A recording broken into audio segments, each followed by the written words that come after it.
Yeah. I think so. As long as I need to try to maybe be done by like 4:30ish. Oh yeah. I fucking hope I hope we're not gonna do an hour 40 minutes on this Nigel Mansell doc. Yeah. Jesus Christ. We might. I don't have that much. Well, yeah, certainly. I mean, it was our fault. We made a mistake. Spotter said it was clear. I wasn't clear, and, I didn't want to tear my car up, tear his car up either. I respect everybody, and I demand respect. And, I apologized to the guy when he came over the car, explained to him what happened, and then he took it to another level when he started calling me an idiot and whatever else. And I don't appreciate that. I'm not going to take it. I told him how I feel. I called him out. He didn't show, and so, I'm good with it if he's good with it, but I'm not going to be disrespected by no means. Yeah, I guess I had a dinner date at Applebee's last night that I didn't find out until it was too late. It's a shame. Love their riblets and boneless wings, but... All right, folks, welcome back to Applebee's. It is us. It is, once again, your all award ceremonied out motorsports podcast. I'm Brian, here again with Rob and Ashley. Folks, how we doing this week? I'm doing pretty good, buddy. How about you, True Love? Has your equilibrium returned to normal after you're riding on a drift car? Oh yeah, I'm fully in the drift world now. So. Yeah, you're entering Formula D next year. Yeah. Yeah, that's awesome. Yeah, paying my entry fees right now. Yeah, we'll get into that later. Yeah, we will. How about you, Brian? How you living? You good? I'm fine. It's just cold. It's winter. I'm trying to get settled with my normal winter routine and figure out holiday plans and all that stuff amidst watching all sorts of old racing bullshit on my TV. So that's about it here. Well, fucking A. But yeah, there was a little bit of racing stuff this past weekend to talk about. I want to say the two main things, and one of them we kind of covered a little bit last week on the show, but it hadn't yet happened yet. First up, we'll talk about the award ceremony first, and then there's some news, and then we'll get into the Snowball Derby. But yes, the big award ceremony, the NASCAR award ceremony, it happened last Thursday and it aired Sunday night. And I know True Love is the one out of all three of us that actually seems to enjoy watching these things. Mama loves her reality TV. So. Yes, she does. I skimmed through it. At the very least, I watched most of the second half. The first half, I only kind of saw the main interviews, but yeah, Ashley, let's let you take the lead on this since you were the expert on this. What did you think of the show? What were your highlights? A lot of females, I guess, enjoy watching like red carpets for like the Oscars or the Grammys or whatever, but me and my best friend Aaron look forward every year to watching the NASCAR awards red carpet, just to see what the ladies are wearing. Yeah. Okay, I guess so. This will be a big topic because. I was like, oh yeah, I did tune in for that too. You're right. Well, I didn't tune in for that so much. I guess my input to this part of the topic is once again our favorite.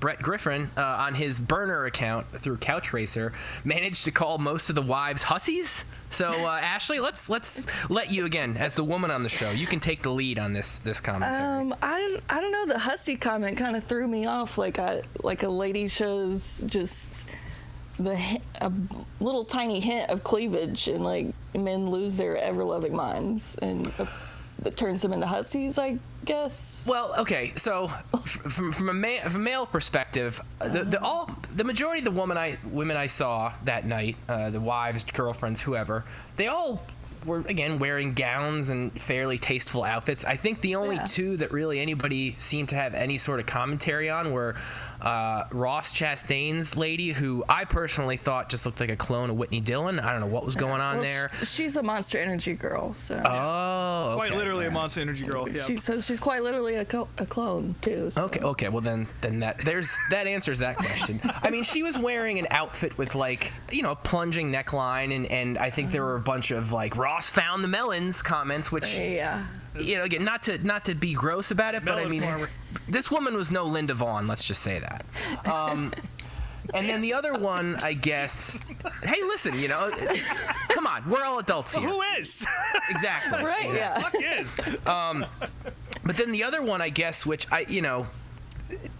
I guess I could kind of see it was Kyle Larson's wife, who more or less wore a glitter bikini top. Selena outfit, yeah. It was definitely a bedazzled bra with like a gown attached to the bottom of it. Again, aside from the fact that she looks just like her brother, Brad Sweet, so it's like Brad Sweet and a bustier, I had no problem with it, so that's fine. Well, Rob, you should talk to your therapist about that. Definitely, I love sprint car racing, buddy. Yeah. I would say that was definitely an outfit that a sprint car wife would wear. I feel like, even though I don't know too many sprint car wives. That's true. Yeah, I appreciate I thought all the ladies looked lovely. They all looked beautiful. Good for them. Yeah, I mean, everybody was dressed. From what I saw, everybody was dressed, like as you would for an award ceremony. It wasn't anything crazy to me, but my favorite part of the red carpet was Ty Gibbs walking down the red carpet alone, just carrying his giant Rookie of the Year trophy. His girlfriend. No one else is carrying their trophies, but for some reason, he was carrying his. Maybe that's like a prank they play on all the rookies. Like, hey, dipshits, you guys got to carry this around all night, you know? Oh man, yeah. Speaking of Gibbs, Granddad was out there spilling secrets on. Well, let's. Yeah. Well, yeah, I guess we'll fine. Might as well say it now. Yeah, one of the news bits from the weekend was revealed on the sidelines of the NFL. Through I forget which reporter, but it's some like just basic sports reporter. Yeah, it's just a guy with this cell phone down on the Redskins sideline, or the Commanders, whatever they're called now, sideline, and then Joe Gibbs is introducing all the drivers because Christopher Bell was down there. He's like, "Oh, this is Eric. He drives for us now too."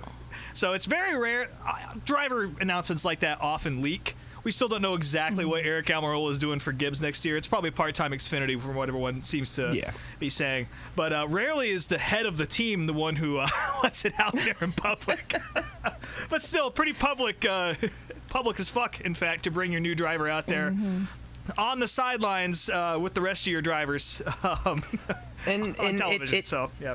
It's in line with the other driver reveal, which happened by a rival driver in a pissed off post-race interview. Yeah. So I guess we'll see where the next announcement's going to come from. Probably a porta potty or something. Yeah, it's definitely the most guerrilla driver announcement strategy I've ever seen. And if Gibbs actually planned that out, then fucking kudos.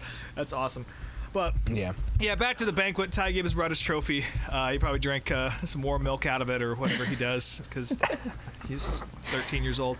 But yeah, and so is that the end of the red carpet report? Yeah, that's the red carpet. That's it. I was gonna say Ashley Rivers over here, which is a joke very few people. Definitely showing our age, dude. This is way off topic, but speaking of Joan Rivers, I found a clip of Husker Du playing on Joan Rivers. Oh, okay. It is the weirdest fucking thing I've ever seen in my life. So if you guys like punk rock and Joan Rivers and just odd worlds colliding, I recommend looking that up because you won't be overcome with awkwardness. And then Husker Du just fucking rips live too. But anyway, back to our regularly scheduled program. I didn't watch the banquet at all. The only thing I really saw was Blaney's championship speech, which I very much enjoyed. I thought that was a good one. Yeah, I personally don't have a ton of notes for it myself. I know Ashley pointed this out, so I'll give her credit for this because I definitely skipped over it the first time. But there may have been something going on between Ben Rhodes and his wife because he was looking very pissed off until he was on stage. Yeah. And then she also, and again, Ashley pointed this out, her body language was way off. So maybe there was some weird shit going on between those two because that whole... Every second he was on screen was just weird to me. Yeah, you could tell that they were having a marital spat because, like, the couch they were sitting on, there was a good solid 2 feet in between them. She had, like, her body turned away from him the whole time on the couch. And then, like, when he went up on the stage, I don't think they, like, even looked at each other. And he goes up on stage, gives his speech, and he's like rattling off thank yous to like his crew, his crew's spouses, and then at the very end of this long list, he said, "And I'd like to thank my spouse," and then keeps going. And he didn't say her name. It didn't. Oh wow, I didn't even hear that. Yikes. Yeah, jeez. Nothing nice or pleasant. And they showed a shot of her when he said it, and she like made a face. I was like, okay. Jesus. He's probably mad because she wouldn't let him wear that fucking chain and those goggles up there again. You cannot get drunk before the banquet. He did seem sober to me, so maybe so. That'll do it. But yeah, I'd be annoyed if I was married to Ben Rhodes too.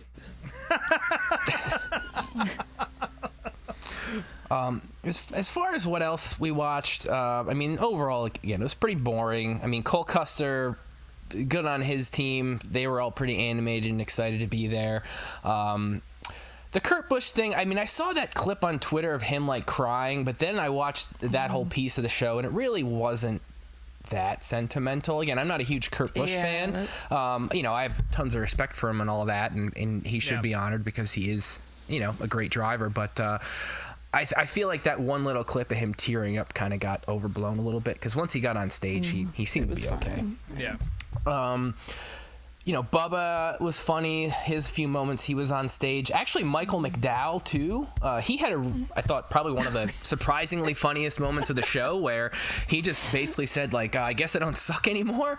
And then the announcer girl... on with it. The announcer girl was like, I don't think you suck anymore, which means that she definitely thought he sucked before. So that was funny. The whole okay, now, so this is maybe where I'll offend someone, but the whole in remembrance section was, to me, a little bit awkward for a couple of reasons. One, the Sherry Pollux thing, because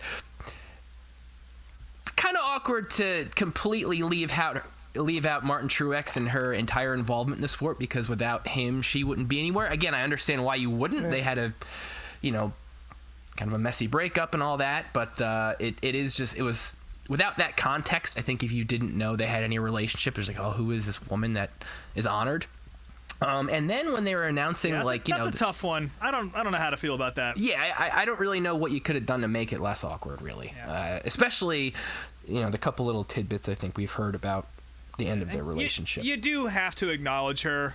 She did do a lot of work outside of the context of Martin, and she worked with a lot of other drivers with their foundation. And her whole journey was definitely very inspiring for a lot of people, and she was a good friend to a lot of folks. So I get it, but man, like, talk about no good way to really do that in this context. Well, if you watch that in remembrance, apparently anybody can get mentioned in there, because it's that was my next statement, like canceled YouTubers. Little Jimmy's Meemaw, who worked down at, you know. Yeah. Who the fuck Bill's are these body people? Shop, yeah. and then they put Rosalind Carter in there, which there was a photo of her with David Pearson and Benny Parsons. I don't know. They had a big party for NASCAR drivers one year at the White House. I mean, he was from Georgia. I don't know. And did he have any sort of involvement in NASCAR at any point? I personally don't know, but I mean, he's a Southern guy, I'm sure. He invited them to the White House and threw all the NASCAR drivers a big party. Yeah. Okay, well, I mean, I guess that makes sense then. But definitely a lot of people who were like, who are these people? Why is Meemaw getting announced? Doesn't make any sense. And overall, so if I die, y'all better figure out a damn way to get me listed in remembrance at the NASCAR Awards. Ashley Truelove. Clearly anyone can get in there. NASCAR Instagram influencer Ashley Truelove. And they'll figure out a way to not mention either Brian or I from the show here.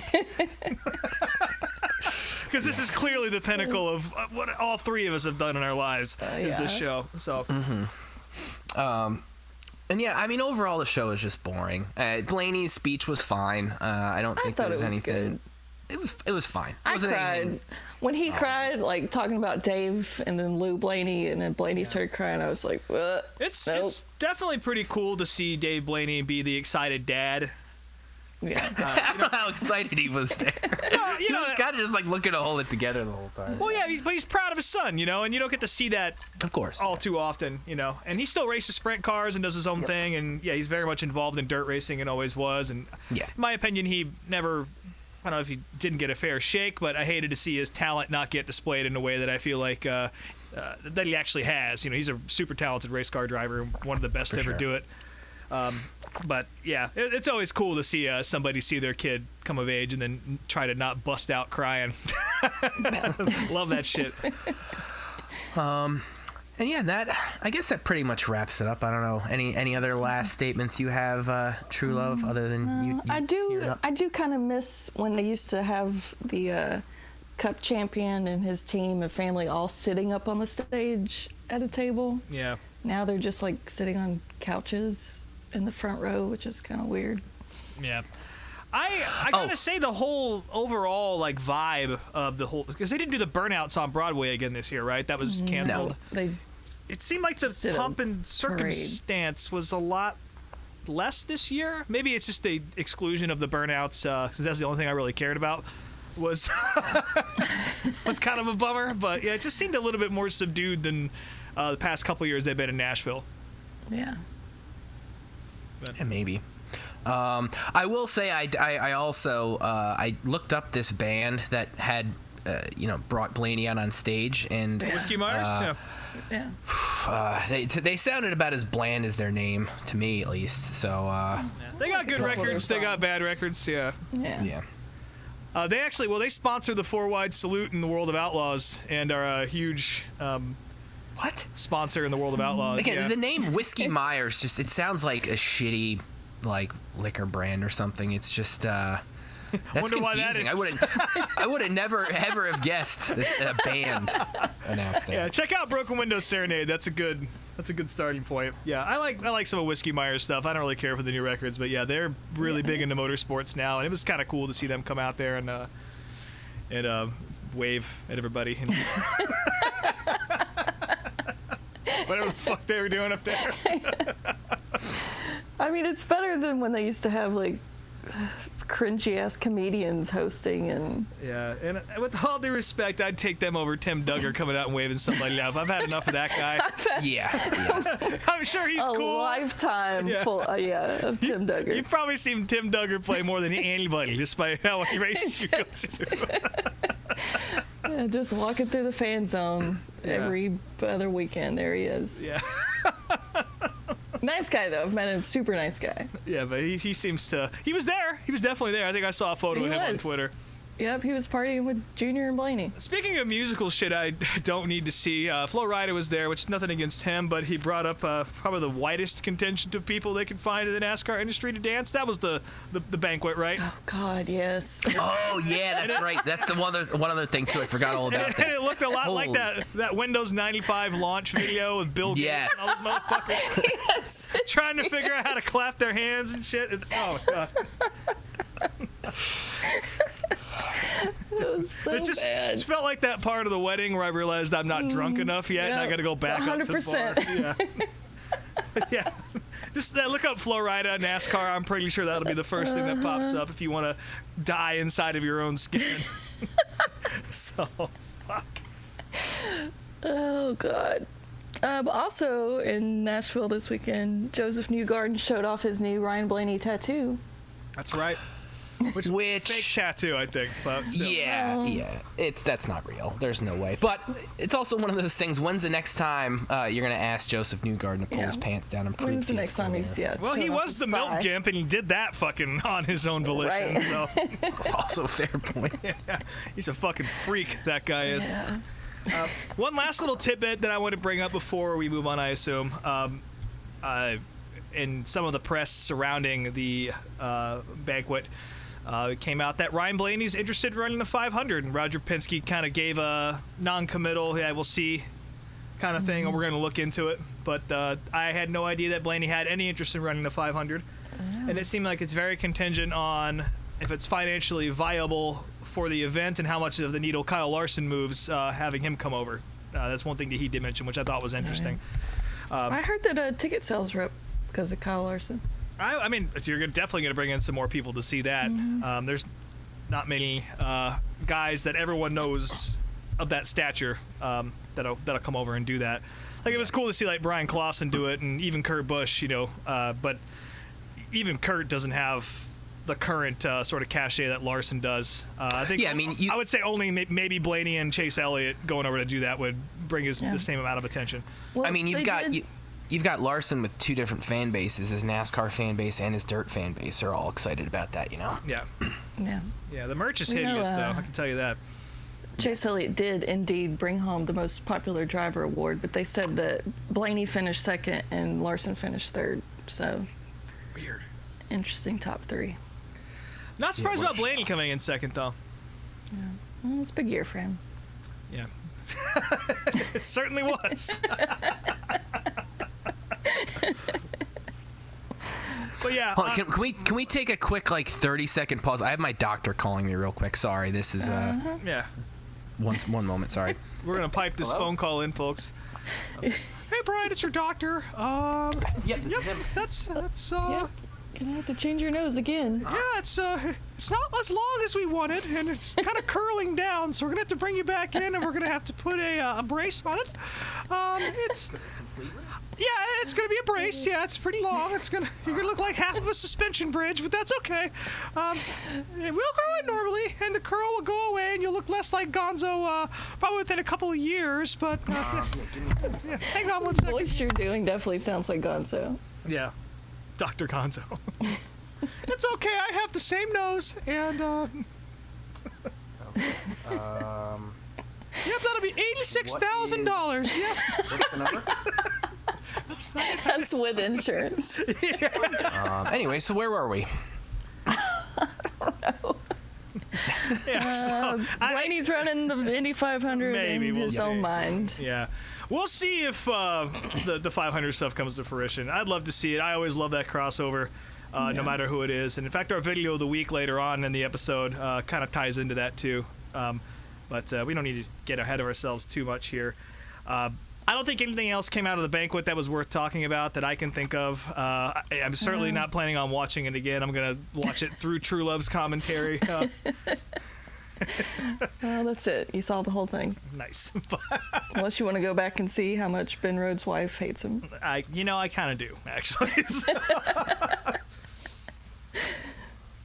But yeah, but no rest for those guys. They're out in Phoenix as we speak, testing the new bodies, I guess. The new Mustang is out there. And then I believe, I want to say Toyota's out there at the new Camry body I saw Legacy in a Toyota, so. Yeah. So a little preseason test. You just sent a tweet over to us, Brian, right before we started recording. I believe it was Bob Pockris, right, talking about how NASCAR may be looking at trying to figure out a way to ban shifting at road course, or not road courses, short tracks. Banning shifting at road courses would be fucking hilarious. I don't know how they do that. I mean, I guess they said something about how it could be done by monitoring data, the dashboard data. But, again, it kind of goes back to the conversation we had last week about Steve Phelps and manufacturers, not just providing the solution that all the drivers are asking for, so...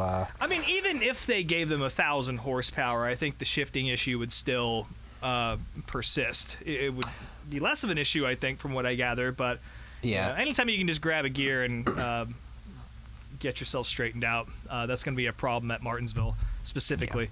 But boy, can you imagine how funny it would be if they just banned shifting at road courses? Just the sound those cars had made going through the fucking like turn 12 at Sonoma. So good. Blowing transmissions left and right. It'd be like the 60s again. Yeah. But yeah, we'll see. I don't even know what they're really testing at Phoenix, other than just getting used to the new bodies that Ford and Toyota have. By the way, the Toyota one looks fucking gross. It's so ugly. It's so bad. fucking ugly. I hope they fix those headlight decals because it just looks like dog shit. Mustang's kind of cool though. Yeah. Oh, quick shout out to your buddy Brian, Mr. Harris over there at Roush, who designed that Chris Buescher T-shirt that just dropped. Finally, a T-shirt with the fucking cool graphic on the front of the shirt. So, good looking out. Yeah, I mean that's his style. I'm sure anytime he gets to do what he wants as far as designing a graphic goes, he comes up with something at that level. So very cool. Hopefully it sells well. I think I'll probably try to pick one up just because I don't have any Buescher merch. So yeah, it's definitely a cool fucking T-shirt. So nice work, buddy. Keep it up. Let's see. I guess with that, before we get into the short track septic tank, let's talk about the first of 2 videos that we watched this week. And this one was kind of an unofficial video, but it came out over the weekend, and I think it was released onto YouTube like maybe a couple hours after last week's episode dropped. yeah, I mean, you mentioned this story, and I was like, how is this all of a sudden coming out? Like, I guess I just didn't know. And then, so I watched the video, and I was like, oh, okay, it's brand new. But, I guess friend of the show and YouTuber, writer, Brock Beard, put out another wonderful little video documenting, I don't know if you want to call him our show's mascot. He's at least our spiritual mascot, Mike Harmon. Definitely is. Guru. Yeah. He had a trailer heist in 2019, and boy, oh boy. It was just a little later than that, but yeah. It was 2020. 2020. It was okay, during yeah. the COVID year. So. Yep. But yeah, basically there was this trailer heist that watching this video, I kind of remembered maybe seeing a tweet about it or something about the trailer going missing. But really, I didn't get the whole story. So, the video gives a little background on the history of Mike Harmon Racing, which I personally didn't really know a whole lot about. I mean, from what I know of Mike, obviously the Waltrip-esque Bristol crash, and right when you hit the obviously gate. our show intro and all that stuff. But there's a little kind of backstory on the history of the team, and there's kind of they performed a little bit better than I suppose I gave them credit for. But either way, that's not what we're here for. What we're here for is the story of this trailer being stolen. Now, as it goes, Mike's team, they had just built a new car. I guess this was like the car that both teams could use, maybe. They mentioned the team having 5 cars, 2 for each team, and then this one extra car. Built a brand new car. I forget where they were taking it to, but the crew guys decided to stay at this hotel, and rather than park in the hotel parking lot, they parked at the Cracker Barrel across the street. Mike, you should be loyal to Applebee's right there. There's your first fucking problem. But again, even though specified in the video, there was room in the parking lot of the hotel they were at, for whatever reason, they decided to park across the street. Yeah. Well, they do allow RV parking overnight at Cracker Barrel. Okay. Nationwide. I don't know why you'd make that decision either, other than maybe it was more well lit, which certainly didn't seem to help in this case. That or easier to get in and out of the lot, I guess, would be the other. Maybe they drank some Johnny Bootleggers and couldn't drive the rig over to the hotel. Who knows? One too many country fried steaks. Yeah, that'll do that to a man or a woman. Anyone. No one is exempt from So anyways, this trailer gets stolen with this brand new race car that costs them $100,000, and the police are really no help at all. Like, surprise. Basically, Mike's just like, you're never gonna. The police are like, you're never gonna see this car again. I told him that. But you know what? Mike was determined. Let's give him some credit here. So Mike decided to set up his own sting operation, basically setting up a trailer in the exact same place, the exact same hotel, Cracker Barrel, everything. And lo and behold, they catch somebody trying to break in and steal this fucking trailer. Yeah. It happened. They put one guy in the trailer, he fell asleep, and then they had another guy fell asleep hiding behind some bushes, and he fell asleep too. And then Mike's asleep too. They're all asleep when they get woken up by somebody finally trying to break into this thing. And did they even catch the guy? I can't remember. I think the guy somehow got away. The guy got away, and the cops just like he was running up to the truck, and the guy hopped out when he saw he was caught, and then hopped in another F-250 dually and took off. Because that's the thing about this. It wasn't a hauler in the sense that a lot of NASCAR teams has. He has like just a little car trailer, pretty much, with a truck. And apparently there was a theft ring based around those F-250s and the dually version of it, all that shit. So that was what was being targeted. And they just took the whole fucking thing because it's easier than removing a trailer, I guess. And who knows what's inside there? Maybe another F-250, and not a car that was ironically, I'm pretty sure it had the Back the Blue stickers on it. I can't remember what it was. So it's it a might sad have. twist of irony that was what they ran on the car all year. And the cops were of no fucking use. And then also, Mike, they also had a chase car ready to go. Like, we're going to get them. But again, they're all asleep, so they had no time to get in the car and chase them away. Yeah, Mike said, I had a chase vehicle ready, and I know how to wreck people. Definitely the quote of the entire thing, and worth the price of admission for this video. Yeah, his interviews are golden. Yeah, he's a funny guy. I definitely hope to meet Mike in a race sometime this year, because he's a character. No matter good or bad, he's definitely a character. And but the damn shame about it is that, and Brock Beard put this together in just the way that only he can. If you've seen his videos before, you know his style. It's a lot of details, but it's all there for a reason to tie the whole room together at the end of the video. And the point of this one is that the team was on a huge upswing, and then this completely financially crippled them. I think it was closer to $300,000 total loss for them, that's a massive amount of money, right? Yeah. You got to be like Rick Hendrick to get over that shit. And their performance suffered after that. Of course, he teamed up with somebody else last year. That partnership's done, and the team just never really recovered in any demonstrable way after that theft. So, and Brock does a really nice way of painting that. And again, like you said, Brian, I really appreciate that. He was able to show everybody the trajectory of the team, and that, again, Mike Harmon's kind of a meme sometimes. He's not known for anything but the goofy shit sometimes. Yeah. But it's cool to see him working just as hard as anybody else, and that team working just as hard as anybody else, and just you're just one bad deal away from losing everything you worked for. So hopefully he gets it back. He won't. Because the cops are probably in on it. That's my opinion, but yeah, it definitely kind of felt that way to me too. That's how I read it anyway. But so because how does an entire race car just vanish off the face of the earth? Yeah, I guess it could be sitting in a garage somewhere, and they just sold the F-250 off. But I don't know. Either way, the cop's not helpful. I feel bad for him. But hey, Yeah, it's a great piece of journalism by Brock Beard. We'll put that on the playlist. So if you haven't already watched that, check it out for sure. And with that, I guess, Rob, now it's time for your septic tank. Oh, we can climb down to the septic tank if you want. Not a whole lot to... actually, there's a decent amount. A lot of it's drama related because the sprint car civil war is in full effect. But let's talk about the snowball derby first, since I know at least you and I watched a good portion of the weekend. I don't know if you watched any of that, True Love, but I was too busy. I missed it. Oh, I don't even know who won. You were drifting, yeah. Well, Ty Majeski picked up a big snowball derby win on account of Bubba Pollard and that's right. Stephen Nassie getting into it with the Hooters girls. Yeah, you could have let AI write the end result of that race. I feel like that happens a lot, but yeah, Bubba Pollard and Nassie having a very spirited battle. Pollard gets underneath Nassie, and Nassie kind of crowds him. I don't really think there was anybody in the wrong there necessarily, but I'm gonna go with Nassie was in the wrong there, because if he didn't come down on him, wouldn't have wrecked him. Yeah, but at the same time, I don't know how Bubba wasn't really all the way alongside, and it's easy to blame Stephen Nassie for everything. And again, I do agree with you.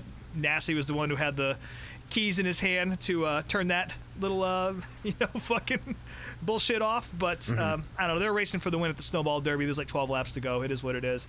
Nassie came home sixth, and Pollard had a worse weekend, and they just handed it to Ty Majeski. Pretty much just how fucking Matt Hirschman won over at Wall Stadium a couple weeks ago with Andy Jankowiak getting wrecked, and just handed it to the guy that you expected to win. So this was my first time watching this race, and it was...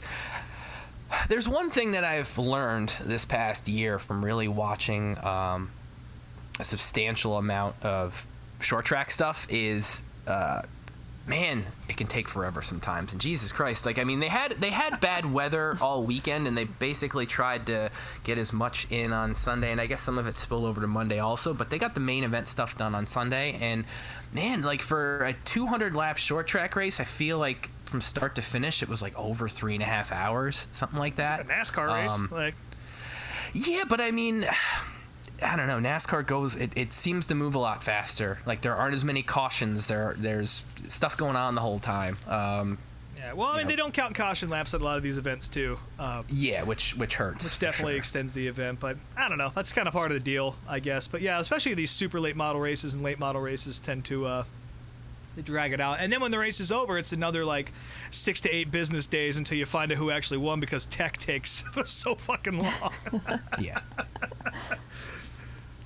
Yeah, they ran the Snowflake 100 yesterday. Hunter Robbins picking up that win, so good for him. That was also a good race.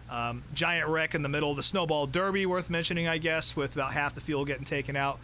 And, of course, who was it again? I was going to say Sam Mayer because my voice is just used to saying that. Sammy Smith and Carson Hocevar getting into each other in the Snowball Derby. And well, that was the last chance qualifier. The big wreck in the actual race was caused by Noah Gragson. Yeah, classic.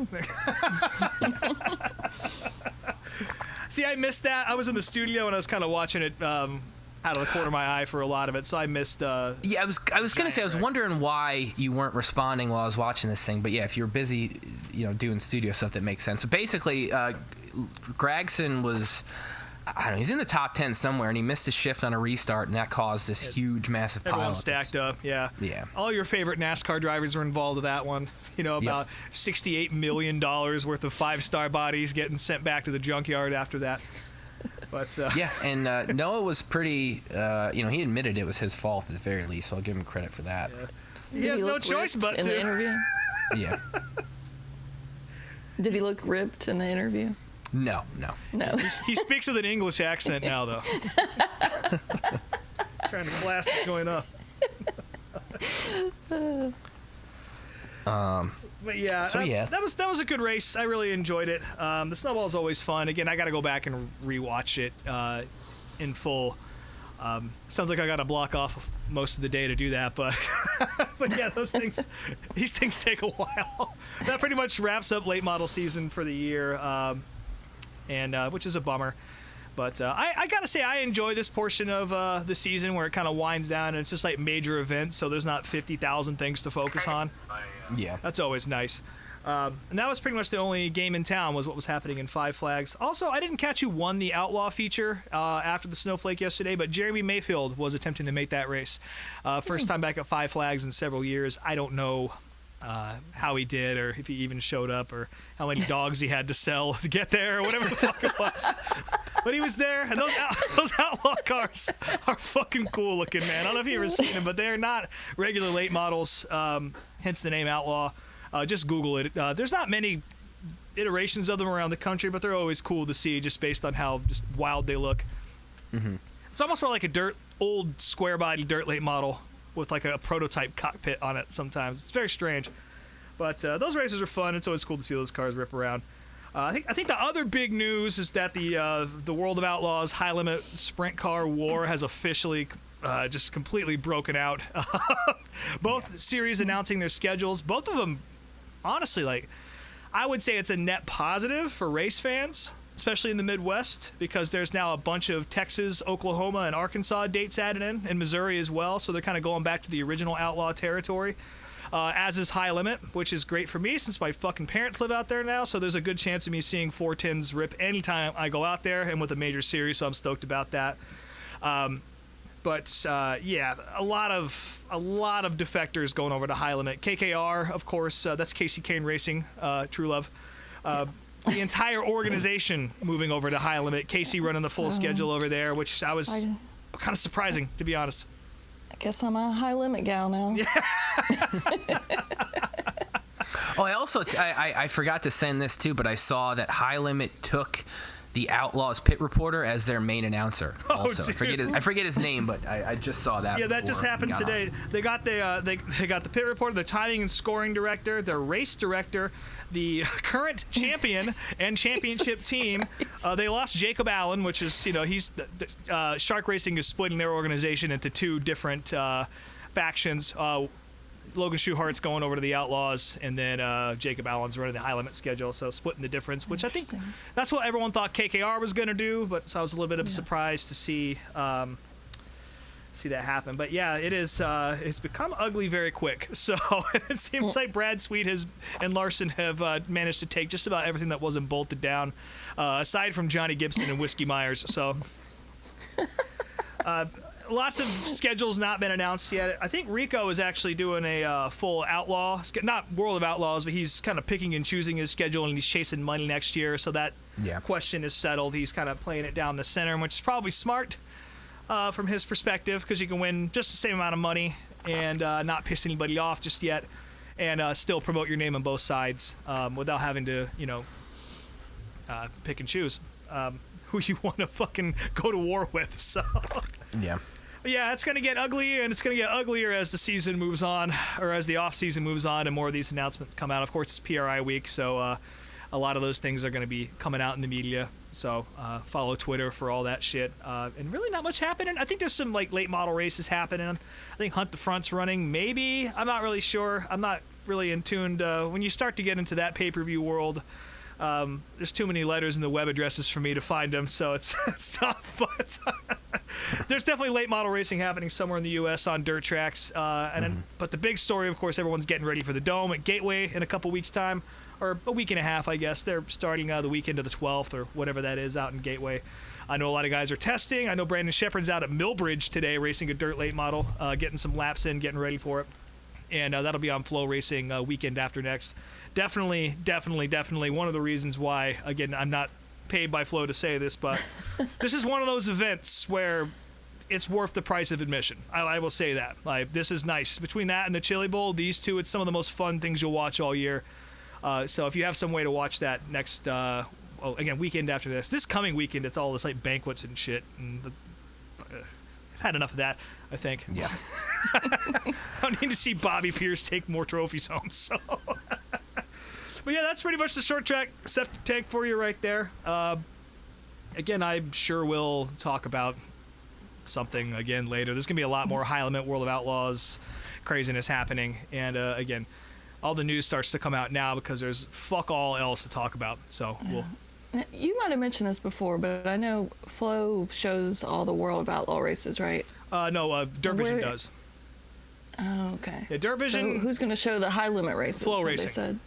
Okay. Yeah, so the high limit series was started, to the best of my knowledge anyway, in conjunction with Flow, as with them to be the broadcast partner. And why it's a problem for Dirt Vision is because some of the biggest stars in sprint car racing are defecting, and they've turned the All-Stars into a national tour, which is also a problem for World of Outlaws.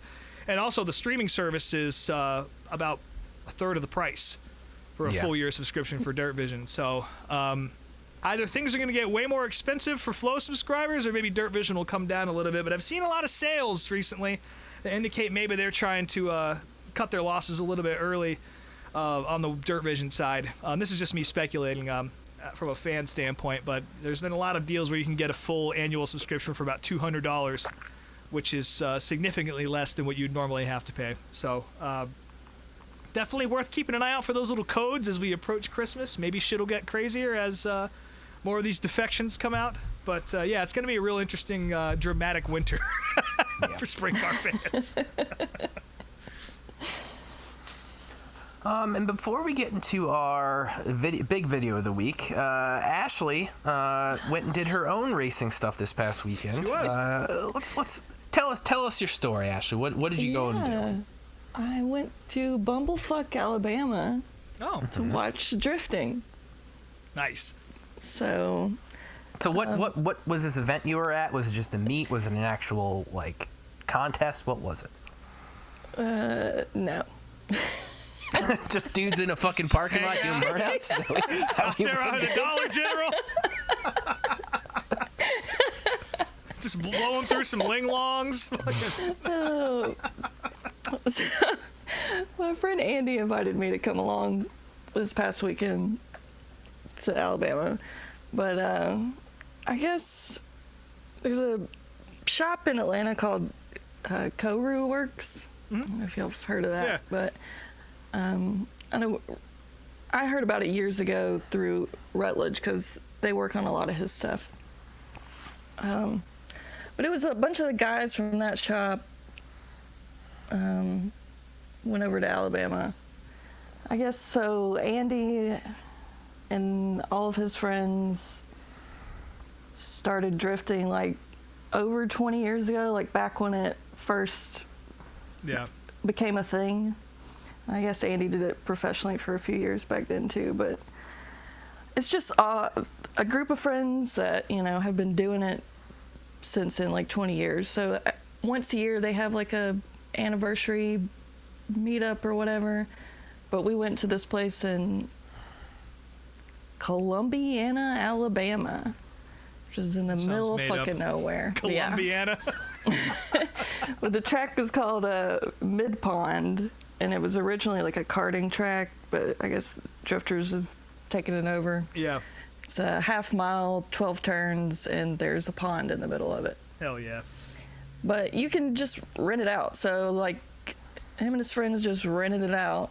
And so it wasn't open to the public. So, yeah, it was just a bunch of dudes hanging out in a parking lot for 2 days and getting silly in their little drift cars. But awesome. it was fun. Like, I didn't know jack shit about drifting going into it, except for whatever I've seen on TV and movies, and it certainly wasn't anything like that.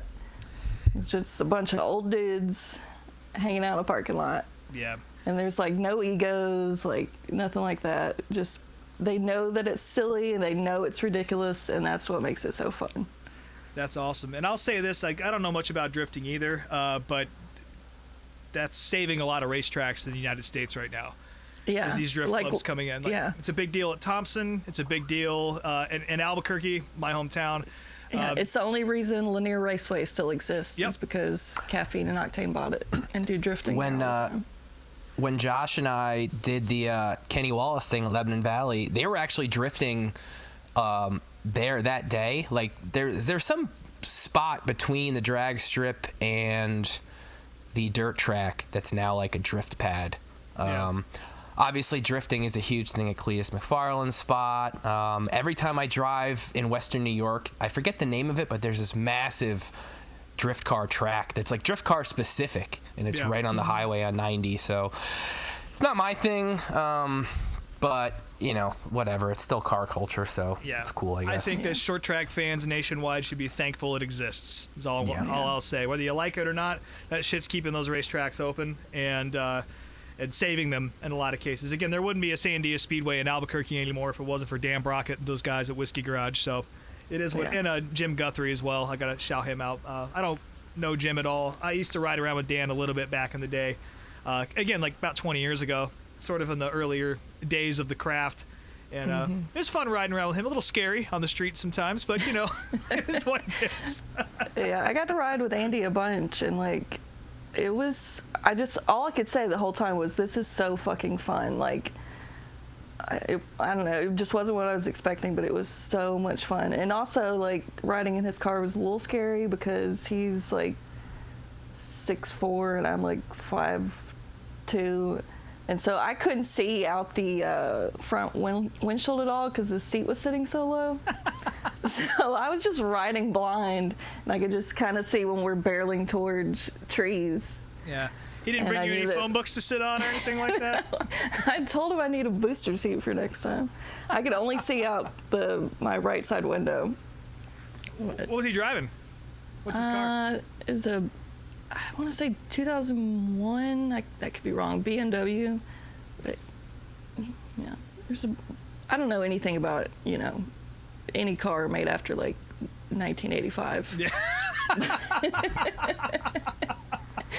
Yeah, drifting's fun. They are fun events, too. I recommend going to them. Again, like I said, not my thing, but be thankful it's there. Yeah. That's fucking awesome, though. Those guys are the coolest to hang out with, too. That's consistently, like, a lot of those dudes end up being the nicest people you'll meet. Yeah, they were all so down to earth and super friendly and welcoming, and, like, you know,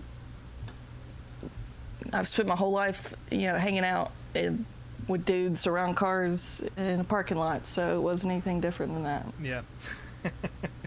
That's fucking awesome. You gonna go do it again soon? Yeah, we're talking about trying to go to one of the Lanier Raceway events soon, so. Oh, yeah. That's awesome. Something different for the off season. Bumblefuck. It was absolute bumblefuck Alabama.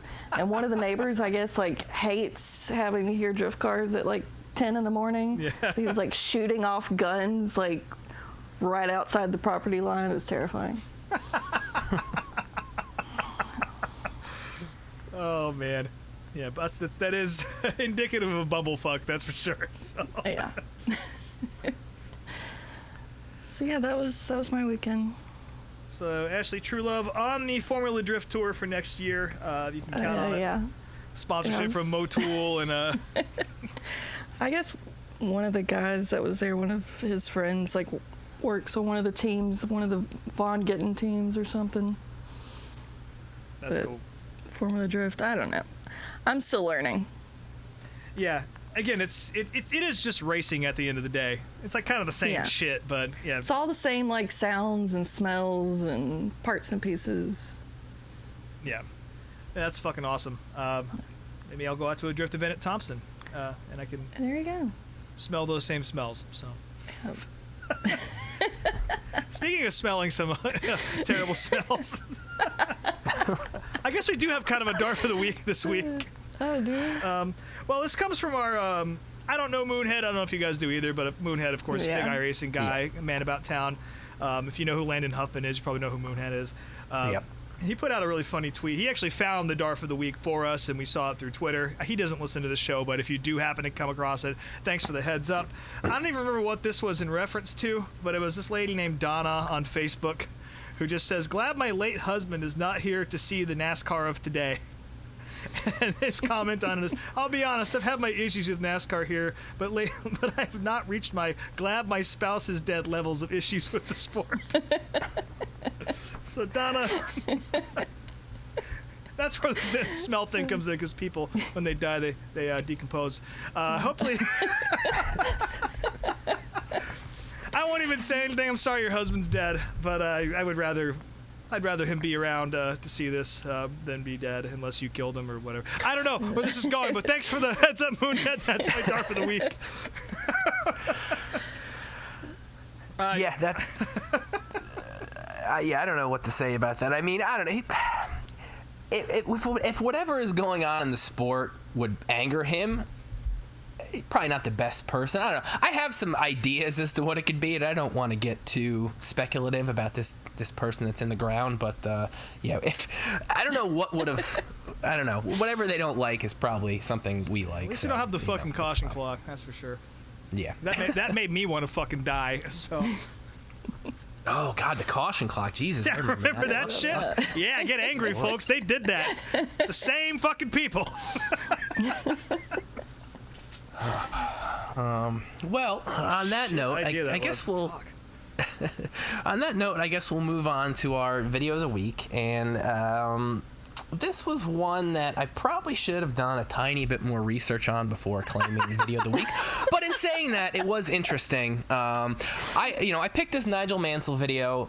I thought it was going to cover his entire career, but really it only covered up until about 1991. Yeah. But in saying that, it's only an hour long, and it's interesting enough. Rob, I think, is definitely going to need to help out a little bit here as far as filling in some of the holes in Nigel Mansell's story that we don't get here, but I will say that the fact that this only goes to 1990 and it's about his retirement, or framed with that in mind, is a really perfect way to look at Nigel Mansell and kind of understand his whole story, because his entire career was being this fucking guy. But we'll get to that in a second. Brian, take it away. It's an interesting video. So it's an hour-long, little over an hour-long documentary. It's all, produced by Brits. It's all Brits in the whole fucking video. So if you don't like English people, you're probably gonna not enjoy this video. bunch of fucking bunch of limey blokes sucking themselves off for a whole hour. But basically, this video starts off in Portugal, and Nigel at this point is contemplating the end of his career. But then we jump into his whole entire story.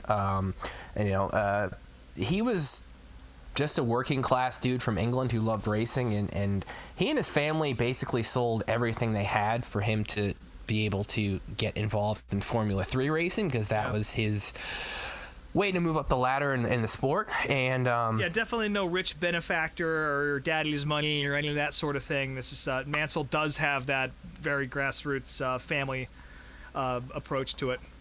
Yeah, which right off the bat gave me a good amount of respect for him, because I think you'd only really see him as this, again, stereotypical mustache British guy who is out there kicking everybody's ass. That's all I knew about him until I watched this. So yeah, it tells that story about how he definitely seemed to have some talent behind the car, but was kind of all over the place with his driving style. But fortunately for him, what's the guy's name here? Colin Chapman from Lotus, who, the founder of Lotus, and was in charge of the John Player special team. Oh, what's his name? Well, again, I am learning all these fucking names and terminology and all this story. Okay, so to me, it's what's his name. I'm just fucking with you, but. So yeah, Colin Chapman sees something in Nigel, and they develop a very close bond. Unfortunately, Colin died at age 54 in 1982, which was really at the start of Nigel's career. I will say that they do show Colin in this video, and holy Christ, he was only 54. Like, he looks like he's 70. Yeah. At different times, I guess people aged a lot faster back then. That's a fact. But yeah. What's interesting in my research that I did after the fact, because there's a lot of stuff in this portion of the documentary that is left out, but Nigel, and who was Nigel's teammate at the time in 81 and 82 in Lotus? Oh my God. It was a name I didn't recognize, but long story short, they were in equal equipment. And then after Colin died and the new guy came in, again, another name. It was Elio De Angelis, I think. That's okay, that's right.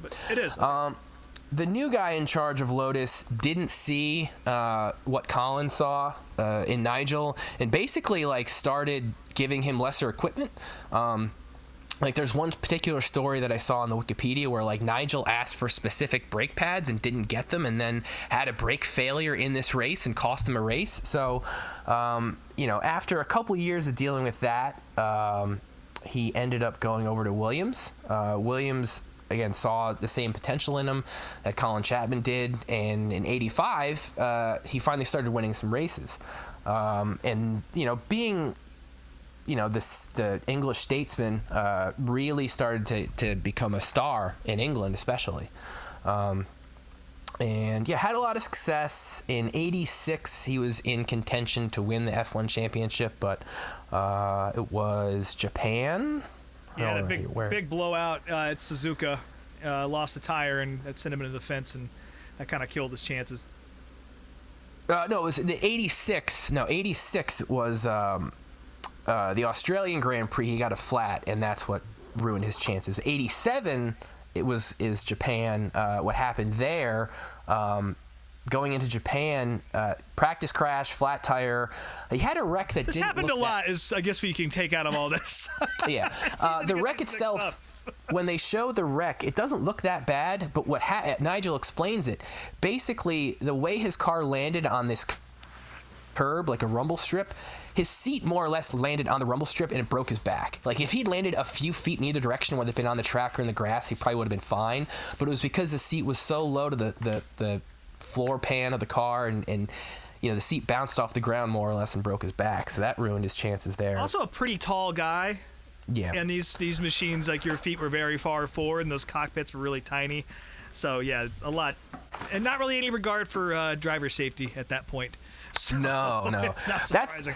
That's the thing. I mean, with F1 and to compare F1 of then to F1 of today, I'll never ever say anything about driver safety being a bad thing. It's always good that drivers have more protection in cars. Yep. But in saying that, it is insanely badass to watch this old footage of these cars that, again, drivers have almost no protection. The cars shoulders are hanging out of the cockpit. Yeah, substantially more low tech than any of today's cars. And this is the type of stuff that when I think of F1 that I'm interested in learning about, this type of racing. All the shots, all the tracks they show, it's all cool as shit. So not to say I'm going to, become an F1 historian anytime soon, but if I'm going to watch any F1 stuff, it's probably going to be more historical footage like this. Yeah. And then from there in 88, he has a bad year at Williams, doesn't really win anything. And in 89, Enzo Ferrari picks him as the last driver his last pick of an F1 driver before he dies is Nigel. And one thing I found interesting comparing, again, F1 of then to F1 of today, it seems like Nigel had a lot of problems with his car with Ferrari, and seems like somehow 30-something years later, Ferrari still seems to have a lot of problems with their cars. Even in this video, there's a portion where they're at Nigel's house, and they're showing his kids in like a Power Wheels Ferrari and a Ferrari go-kart, and they can't even get the Ferrari go-kart running right. Granted, it was probably just a Briggs & Stratton engine in that thing, but still, I thought it was funny and ironic. And they even pointed out in the video, like, even the go-kart has issues, so, that was interesting. Yeah, pretty classic Ferrari happenings there. And then one other thing I guess I failed to mention is the rise of Ayrton Senna. He was a big rival for him in this period, and I guess even in the 90s also. I'm trying to think, when did Senna die? 93? 94. 94. Okay, so that would have been. We'll get to that part in the story in a second. Yeah, we'll get to that eventually. But they had a lot of competition with each other on the track, and it didn't seem like there was any animosity there. Just they were competitors, and Nigel definitely had a lot of respect for Senna. So easily the two most aggressive guys on track, no question. It's interesting in this video to see that Nigel is viewed as kind of like a personality in the sport, and he talks about driving for Williams and how he trusted everybody and could do whatever he wanted and be himself, whereas when he went over to Ferrari, kind of like maybe how you think of like Penske, he had to kind of walk on eggshells and be careful who he said and what he did around certain people, because he didn't, all the higher ups and all these guys had been around forever, like he didn't know who he was going to piss off. Ferrari has its own unique culture, which no doubt has helped its success, but also perpetrates its failures at the same time. Yep. And now I guess we'll jump into a little bit of the personality stuff. I mentioned before, they do have some footage of Nigel's house, and at the time he was living in this massive, beautiful estate in Ireland, on the Isle of Man, where he had tennis courts and a go-kart track and a 4-hole golf course, which there's just a wonderful shot. I know Ashley and I are dog people. Just a wonderful shot of Nigel playing golf with his 3 dogs just there, and he's like chipping balls for the dogs and stuff. And where's the quote that very good dogs. Yeah. Yes, very wonderful dogs, and he's just sitting there. He goes, "This is what life's all about, doing nothing." I got a kick out of that personally. Didn't say he had to get like special permission from the government or something to build a house there? It seemed, I did a tiny bit of research, and it seems like he built that property up. He like bought plots of land and then had to get. I know in his second house after this, from what little bit of research I did, it seemed like there was a lot more issues with that house. I don't know as much. Property location, that's for sure. Yeah, well, I don't know. Maybe just things in England are a lot more pain in the ass to get stuff done, or England, UK, whatever you want to call it. They show him doing business in his house with him and this guy that they're doing business in. They're both wearing suits. I thought that was really weird. Like, why is he wearing a suit in his own fucking house? It's business time. I guess. There is a clip of him talking about doing some charity work for some like British cancer organization, and the clip of him, oh my god, they show him putting this little cancer patient kid in his race car and talking about how important that is and how he's as a parent, like he understands what it's like for these kids. But then afterwards, there's a clip of him talking to the kid like, "Oh, it's your first race, huh? Don't eat too much." And then he pats the kid's stomach, like calling this little cancer patient fat. Like I was dying laughing at that. Different times, I guess. And then his wife, who they've been together since high school. Wife was very supportive, and yeah, definitely kind of lived up to the 80s and 90s racing wife stereotype, where they just looked incredibly matronly. The like, most if you think English woman I've ever seen in my fucking life, this lady. Yeah. What was her name? Like Roseanne or something? I think so. Yeah. Something Rose, like that. Yeah, Rose. There you go. Perfect. Again, just as stereotypical British as you could get. This whole production. And then from there, let's see here. At this point, we're in 1990. He sets a record at Silverstone and then immediately helicopters to go golf with Greg Norman. Greg Norman at the time was a huge golf star. And yeah, Nigel's just helicoptering all over in Europe, which is funny. And then, yeah, he blows another transmission, which I guess was a big Ferrari issue. And then within an hour, gets out of the car and announces his retirement. Continues to this day. This was a pretty interesting move. I don't know, and this video doesn't necessarily dive too deep into what he was thinking. I mean, he definitely seemed to be frustrated with the team.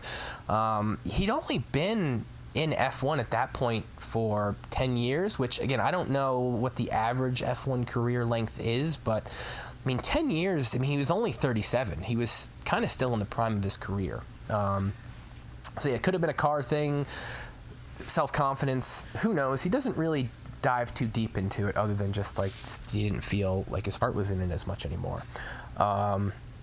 And he talks about, he's like, what else do you need? There's another part of the interview where he talks about, like, what else do you need? Like, what else can you do in the car? And he's like, I'm not rich, but I'm certainly not poor. Motherfucker, have you seen your house? You are definitely not poor. You own your own golf course. Yeah, yes. You are the exact opposite of poor.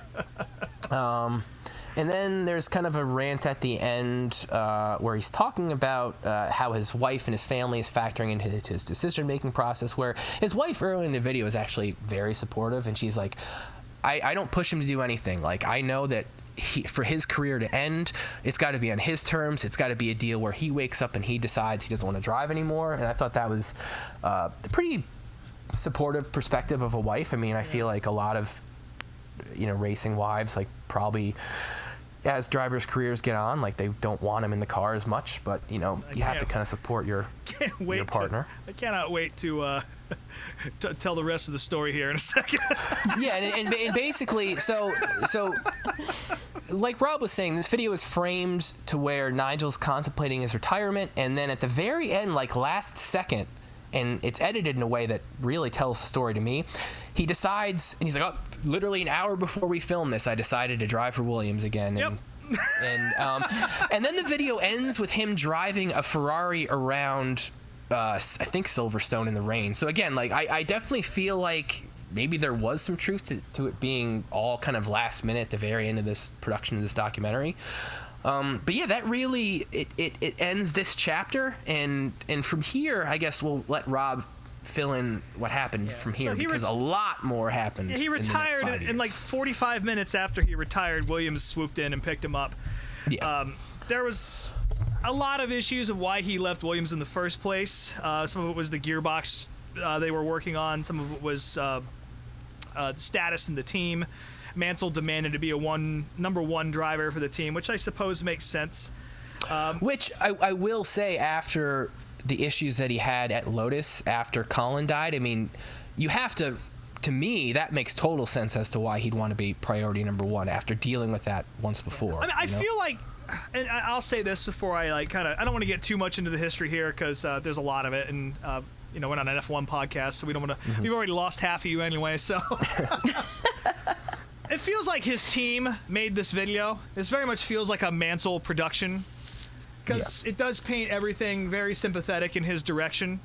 Mm-hmm. And, tire failures and shit like that, that's not 100% his fault. But I feel like a lot of the things that went the way it did in his career were probably of his own doing. Of course, Colin Chapman dying had a huge effect on the Lotus team. They were never quite the same, and it was only Senna's just God-level talent that kind of kept them afloat in the mid-'80s. They did love Elio De Angelis, there's no question about that, and were very loyal to him despite not getting the results that other guys did. So I don't doubt that either, but, Chapman was the guy. There's a direct line from what Formula One cars out and open-wheel cars and why they have wings and all that, directly to Colin Chapman. It is his creation. He is the reason. And he was very visionary in that way. kind of like Frank Williams was in evolving it from the 80s into what we have now as Formula One car.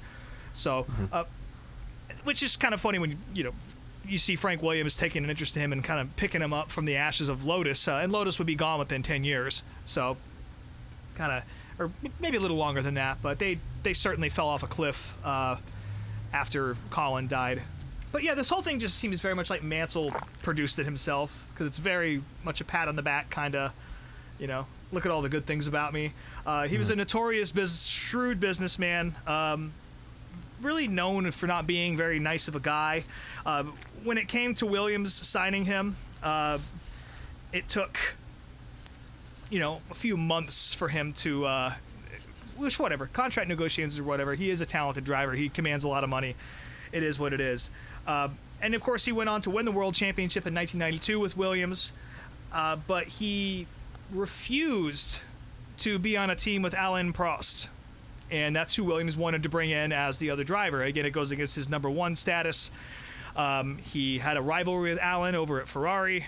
And also, Ayrton Senna offered to drive for Frank Williams for free.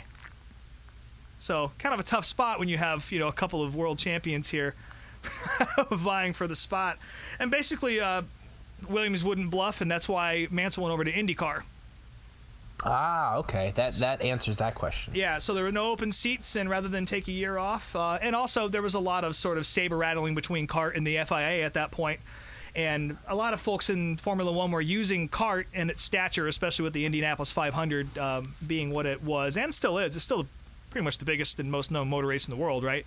So, but in those days, it was even a much bigger deal. Ferrari had tried to enter the 500 as a way to gain influence at the FIA. There have been threats that other drivers would go over. Senna even went as far as testing a Penske in Firebird in Arizona, right around the same time that this happened. So definitely a lot of Formula One politics kind of seeping over into the kart world. But that's why Mansell ended up over here. Mario Andretti described him as the absolute worst teammate he's ever had. I think the exact quote is, whereas Ronnie Peterson was the best teammate ever had, he was a true friend, Mansell was by far the worst. That dude had about 400 teammates, so that kind of puts it on the scale of how difficult it was to work with them. He did not handle a lack of success in his second year after he won the championship in 93. Don't get me wrong, he came into kart and stomped mud holes in everybody. It was what it was. He won the championship despite missing a race or two to a broken back. He broke his back again at Phoenix, no doubt connected to his other accident where he shattered his spine or whatever happened to him. But reactivated that, but then came back and won a bunch of races. Would have won the Indy 500 if it wasn't for strategy not falling his way. And then 94 was just not a great year for Newman Haas at all. Still, pretty fast, but McLaren came calling, and he actually ran a couple Grand Prix during the year and then went back to McLaren to finish out. I'm sorry, he went back to Williams to finish out the year after Senna died. That's what happened. Because, of course, Senna died at Imola in the spring of 94, and I think Mansell was kind of over the kart experiment once he realized he could get his seat back. And now Alain Prost was out of the picture because he had fully retired, and it was Damon Hill and David Coulthard over there, and Coulthard kind of sucked at that point. So they brought Mansell back. He commanded the highest salary of all time at that point, $1 million per race. Actually won a race, which is pretty crazy. That is crazy. And then McLaren swooped in, and they stole him for 95, and they built the car too small for him. That's insane. Literally could not start the first two races of the year because he was just too big of a guy to fit in the car. That's not him, gaining some off-season NASCAR weight. That's just him. They built the car. Cancer patient. Exactly. Exactly. And then he ran a few more races and then retired mid-season because it just went like dog shit. And then he went and raced touring cars for a little bit, and that was kind of it. So there's about 5 or 6 more years after that. But yeah, definitely an incredibly talented guy. You don't win a kart championship in that era without having, the absolute highest level of talent. It's a shame we didn't get to see any more of him and Ayrton Senna battling together, because the post-traction control era would have been fucking fascinating with the two of them. But ultimately, that is what killed Ayrton Senna. So, There was this little tidbit from his Wikipedia from '92 that I really found this fascinating.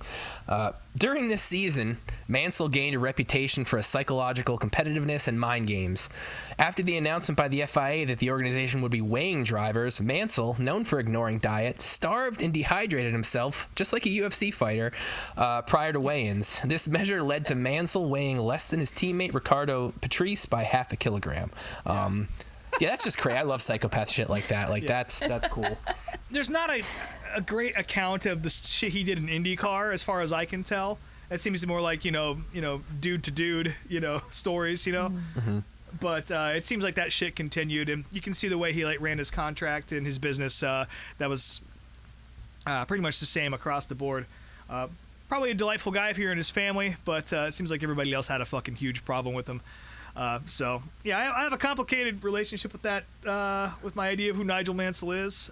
Again, I respect his talent, but I do also think he's a big asshole. So I very much laugh at the way the end of his career went, because finally a lot of that politicking and Euro bullshit finally caught up to him. So it's the same reason I was excited when Fernando Alonso didn't make the 500 a couple years ago.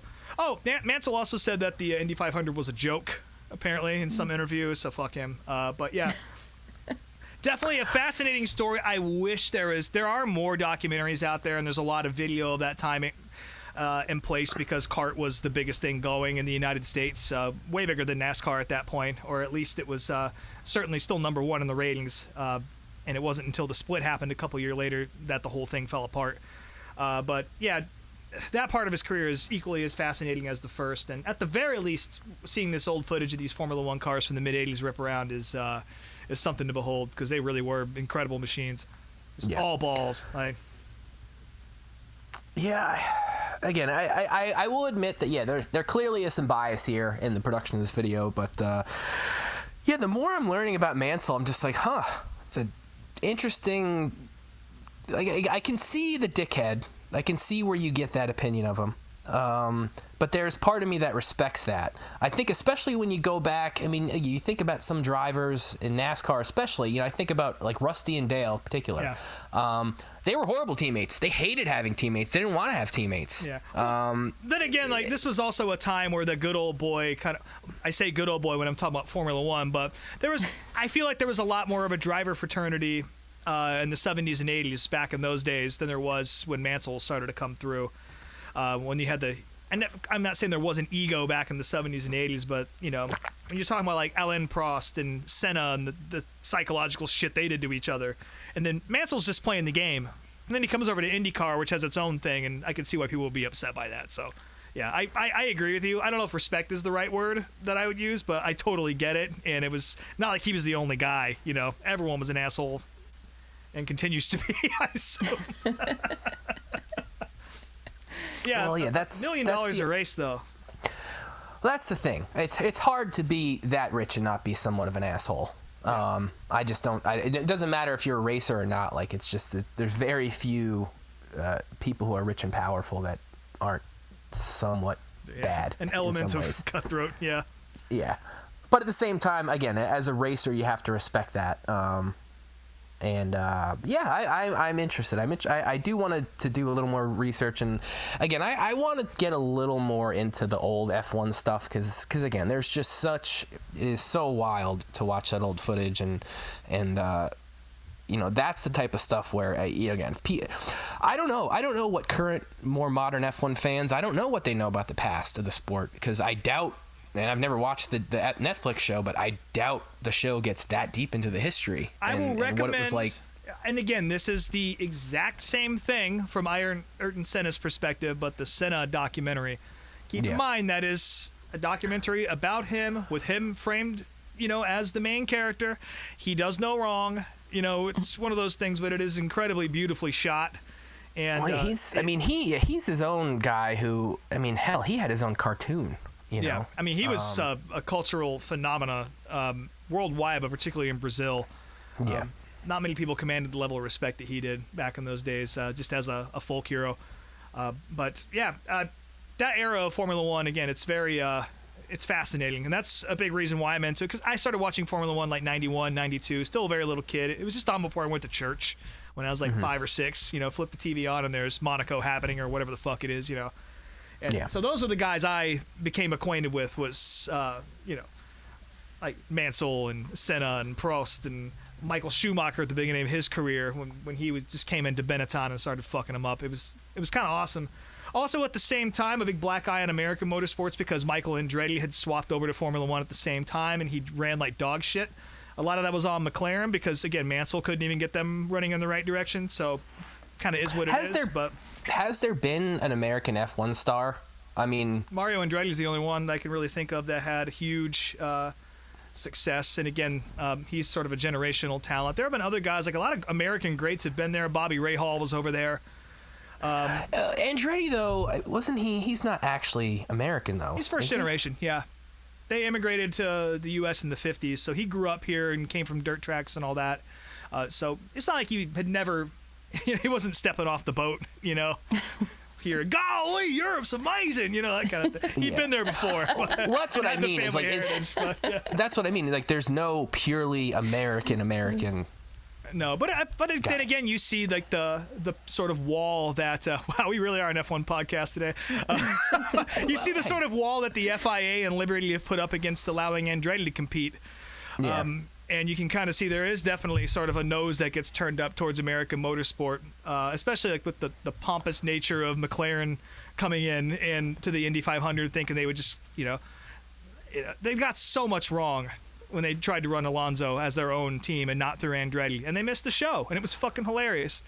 And see, it's interesting from a NASCAR fan's perspective. I mean, granted, yeah, you want to talk about Talladega Nights and how that kind of goofed on the whole European guy coming over to NASCAR, but we've never really had that over here at all. I mean, there hasn't been. Montoya's the only one, but he's Colombian, so but he came out of the European system, I guess. Yeah, but also he was pretty well known already because of IndyCar. Yeah, I think it'll in the U.S. I think it'll change again. The ladder to Formula One, and we can stop talking about this in like 2 minutes, but I think that the ladder to Formula One is a lot different. And America being such a big country. We have our own types of motorsports that are all consuming here. We have IndyCar, we have NASCAR, sprint cars, all these things. And then the focus sort of ends up on being what's in front of you and like what's around and what's organically built in this giant ass country, which is bigger than Europe. Yeah. So you can make a giant living off being a race car driver in the U.S. and never even consider the formula over there. There are American guys that go over there. Like, look at Logan Sargent. That dude, doesn't really cut the mustard. But it takes. But you have to like really, really put yourself in that direction, and want to be a part of the Formula One ladder. And then it's so much more expensive to do so. That it makes sense if I can go to NASCAR and I can make decent money, drive a fucking Busch Series car, or if I can get into Indy Lights or a sprint car, or whatever the fuck else, and do my thing here. Why the fuck would I ever chase that ladder when there's always going to be a billionaire who's just going to put his son in there? So, well, I guess that's the other thing too. Lance is like Stroll, you fucking bitch.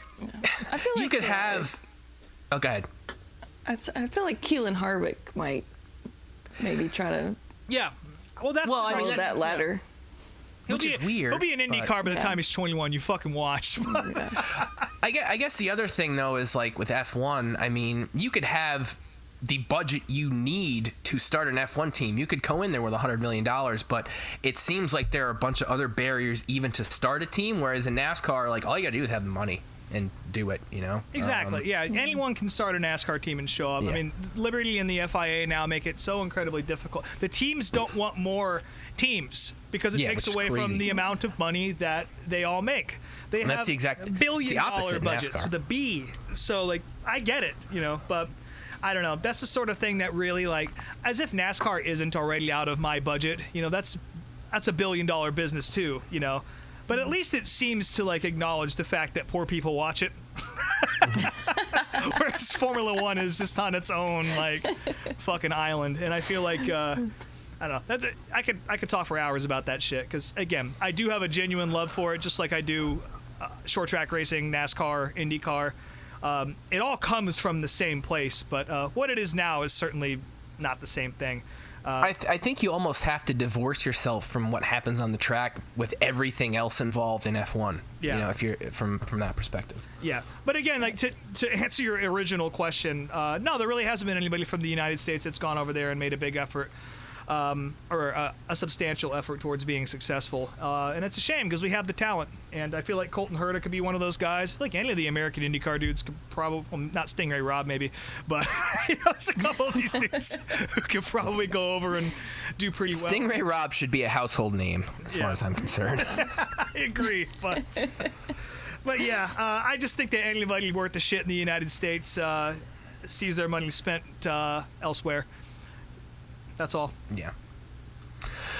All right. Well, Ashley, do you have any final words? 'Cause you've been pretty quiet this whole time.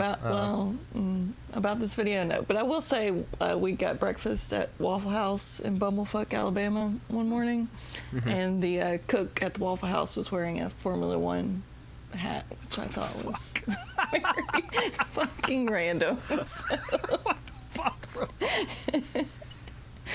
I mean, as far as the video, like this, it was all brand new information to me. So yeah.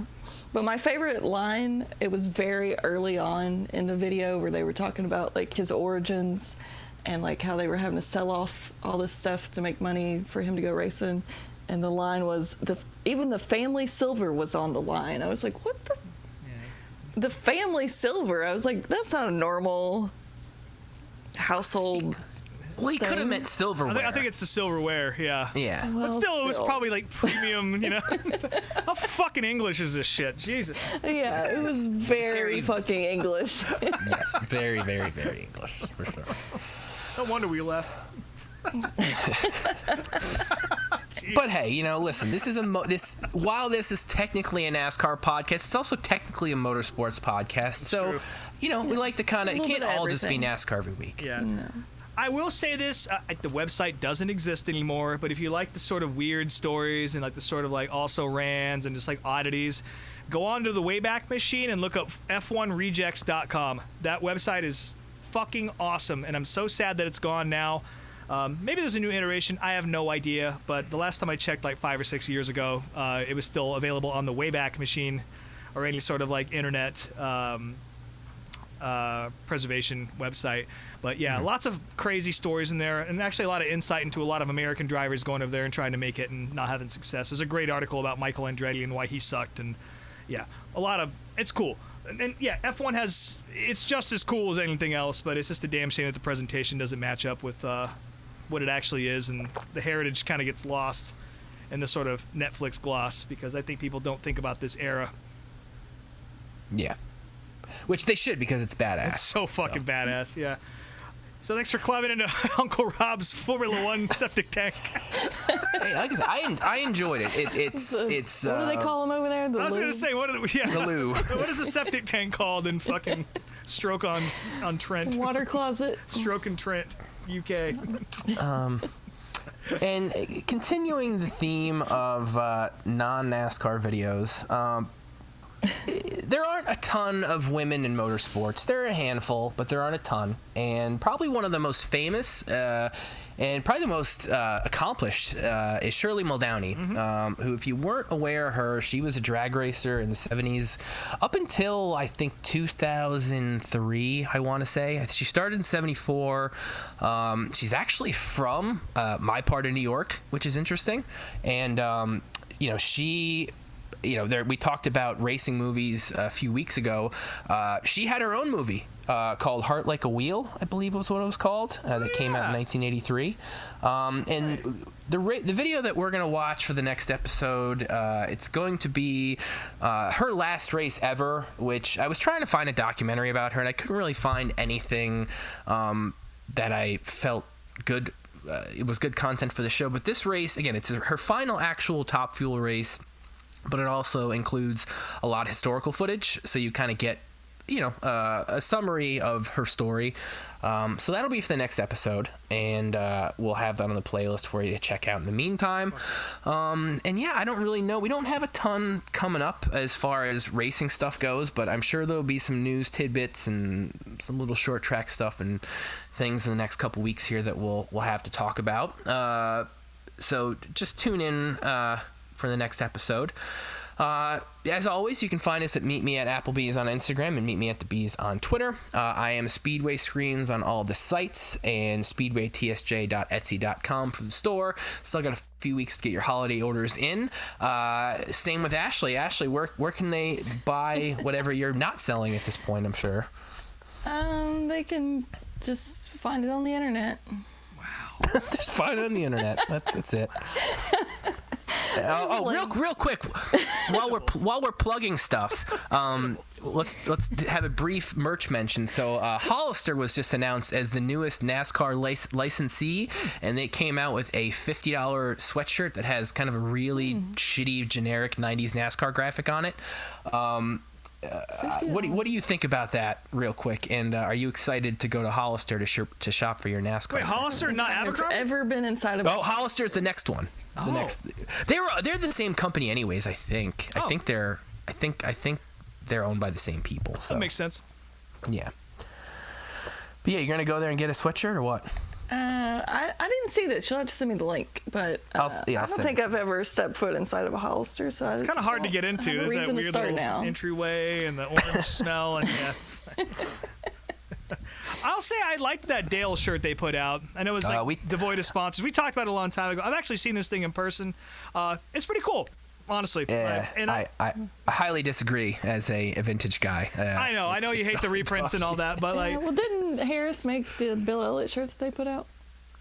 Yeah, well, that was when he was working at NASCAR, and it was kind of part of that was part of his job, and he did like a bunch of the Hall of Fame T-shirts and stuff. So I just think that anytime it's a tour shirt, right, and it's got the entire 1994 schedule on the back, 95 or 95, whatever it is, but it's got all the tracks listed, and I think that's cool. So definitely a good marketing move from NASCAR, and it's not a dog shit shirt like a lot of the ones that you'll see actual NASCAR teams putting out. So yeah.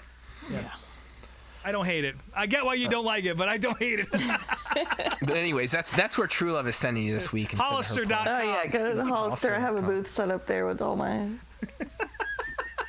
treasures. Fuck yeah.